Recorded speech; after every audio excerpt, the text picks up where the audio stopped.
Hello everyone, welcome to my YouTube channel India Gate. This is Nandini Sharma. In this session of Discrete Mathematics, we talk about full explanation of predicates and quantifiers.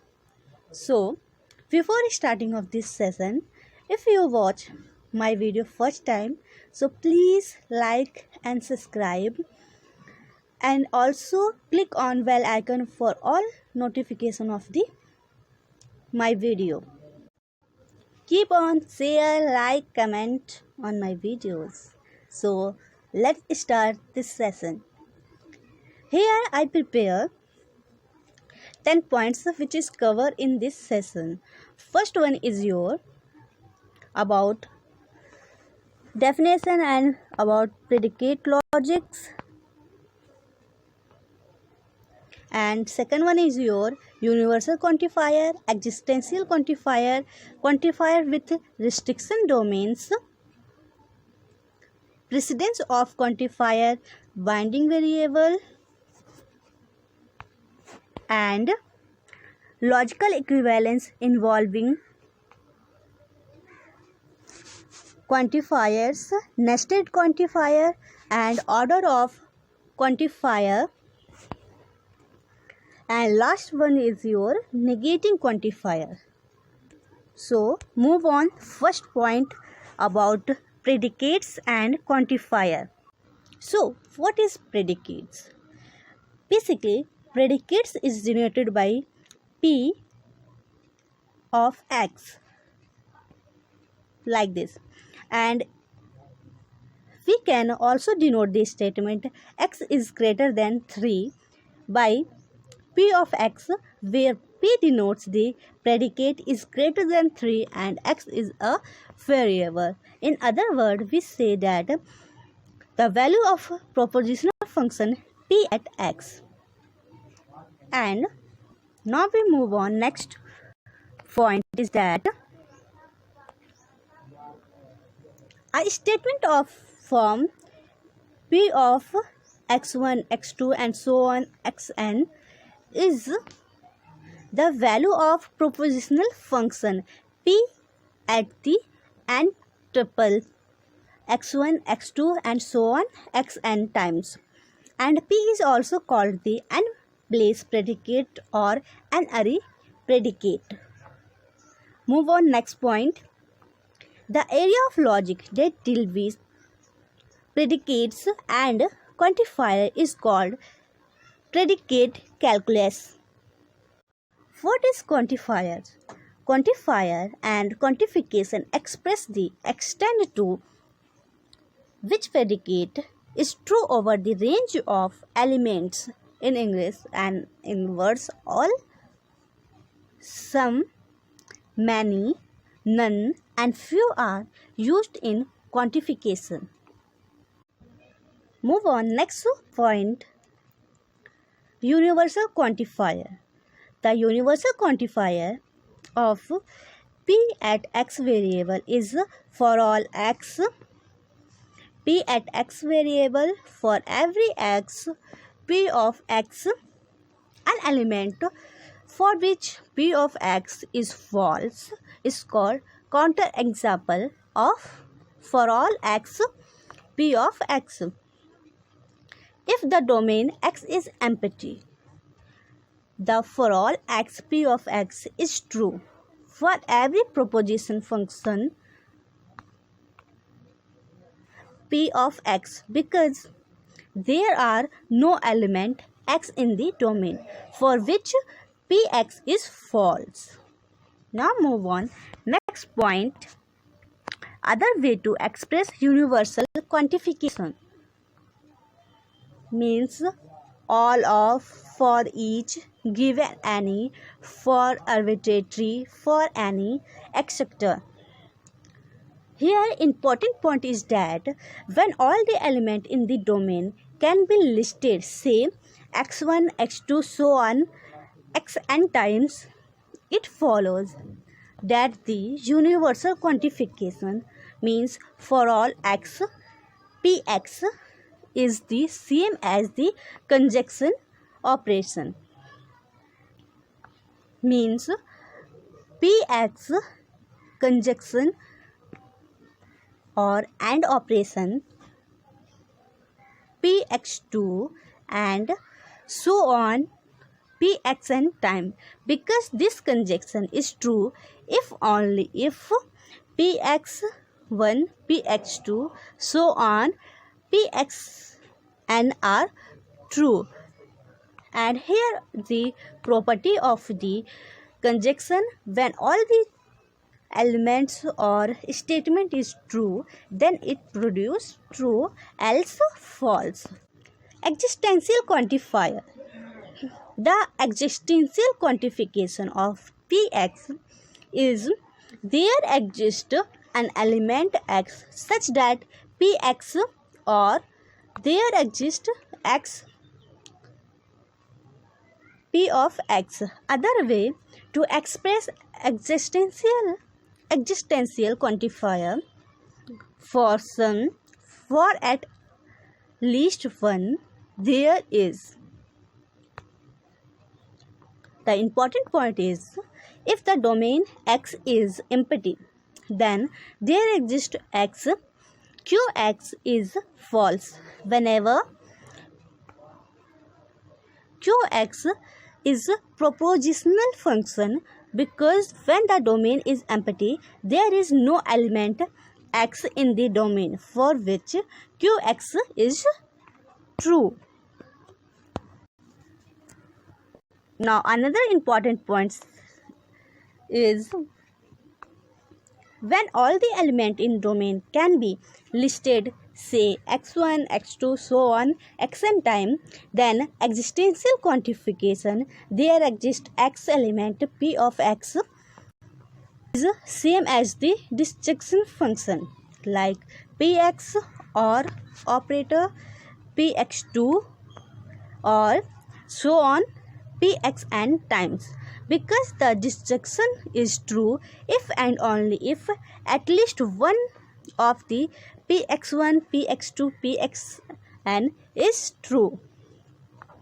Here is some important points which related universal and existential quantifier. So first one is your for all x, px is equivalent to px1 and px2 and px3 and so on, because we know that universal quantifier have proposition function of conjunction and the existential quantifier have the proposition function disjunction. Now when we negate the universal and existential quantifier, so we got the De Morgan's like form. So it represent like De Morgan form. Here and operation is replaced with operation and vice versa, and negation is represented with true is represented with false and vice versa.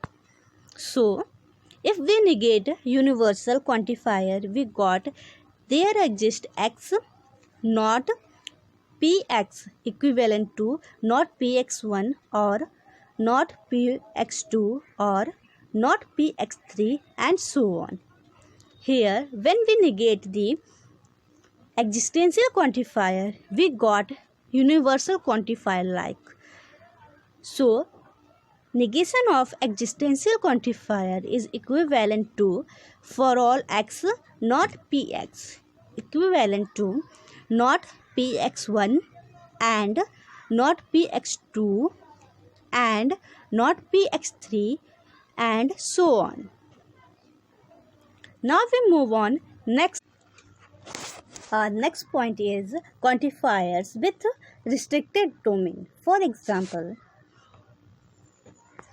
for all x is less than 0 in braces x square is greater than 0, and other one is there exists z is greater than 0 in bracket z square equivalent to 2.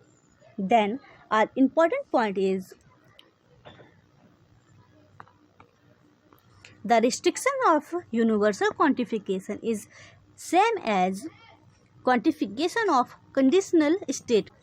Means for all x is less than 0 in bracket x square is greater than 0 equivalent to for all x less than 0, it implies x square is greater than 0. Means you follow the conditional statement. And other important point is for existential quantification is same as existential quantification of conjunction. Means there exists z is greater than 0 in bracket z square equal to 2 is equivalent to there exists z in bracket z square is equal to 2 and z is greater than 0. Now move on. Next point of this session is precedence of quantifiers. So precedence of quantifiers for all and there exist have higher precedence than all the logical operator from propositional calculus. Is that, for example, there exists x, p of x or q of x is equivalent to in braces for all x, p of x bracket close for all or q of x, because we say that according to the associative property it is equivalent to this operation. Now move on. Next, variable. When the quantifier is used on the variable x, we say that occurrence of variable is bound. An occurrence of variable that is not bound by the quantifier or set of equal to a particular value is said to be free. The part of the logical expression to which quantifier is applied is called scope of the quantifier. Consequently, a variable is free if it is outside the scope of all quantifiers in the formula that specify the variables. Example,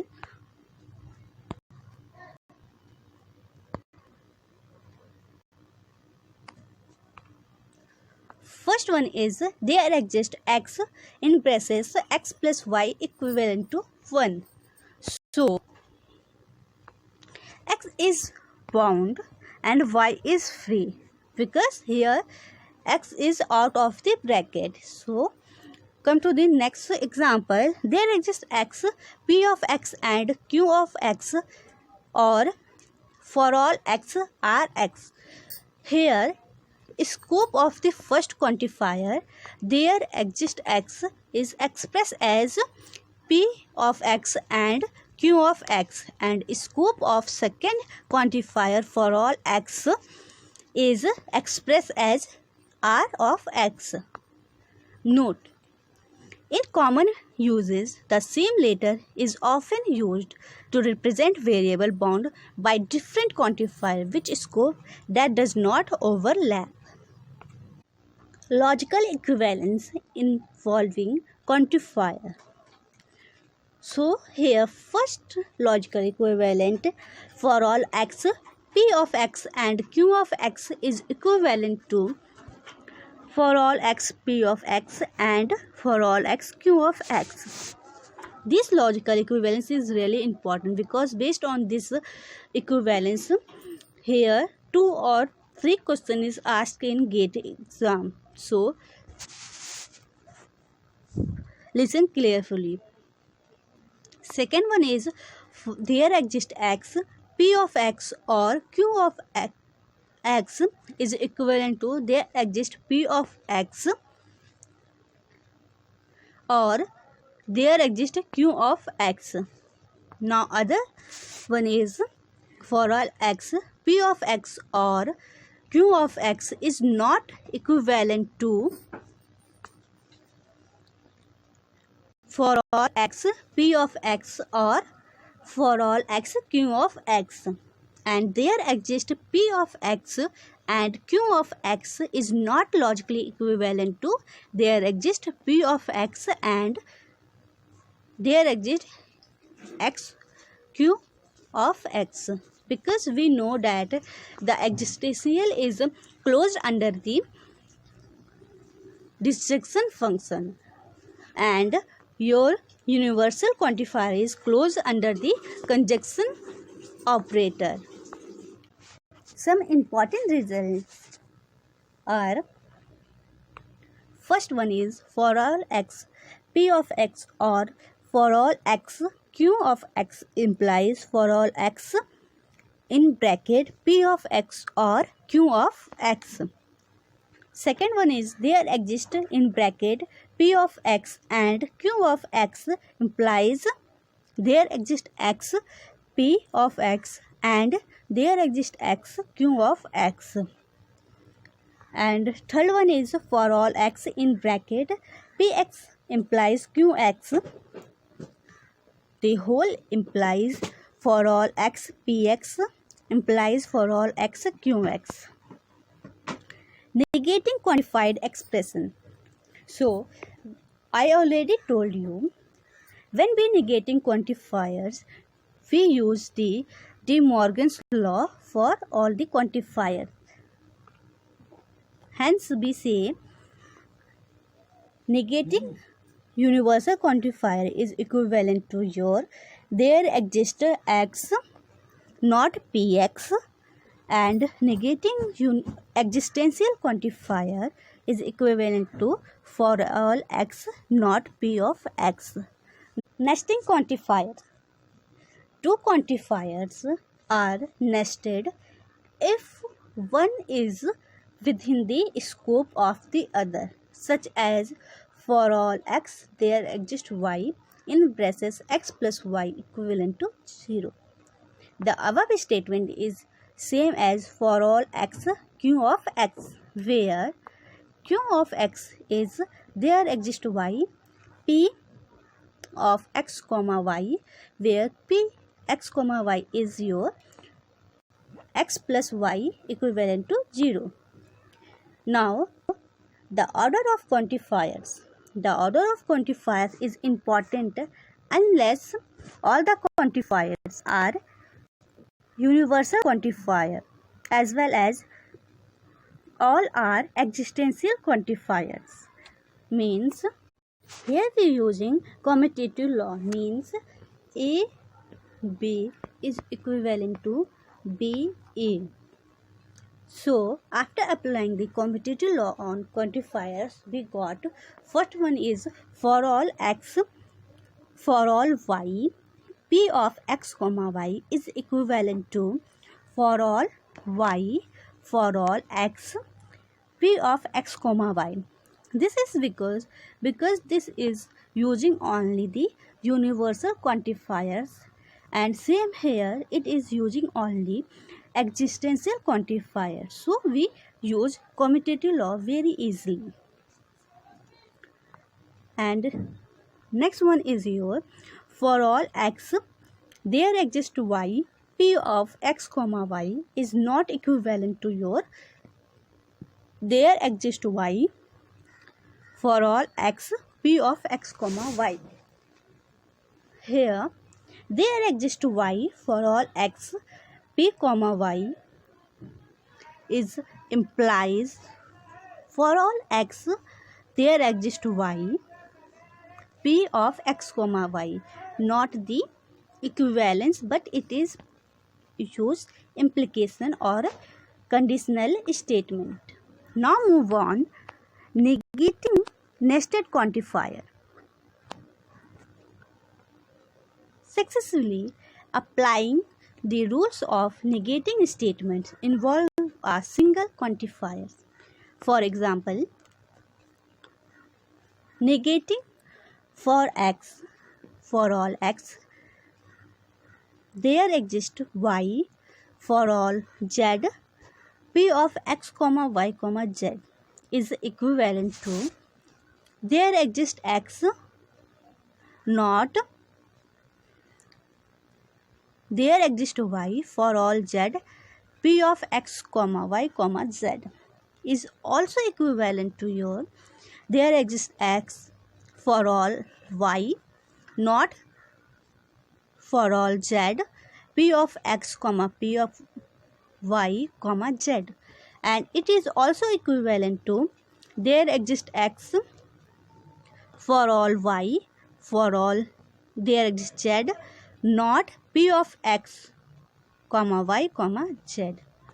So here any three of the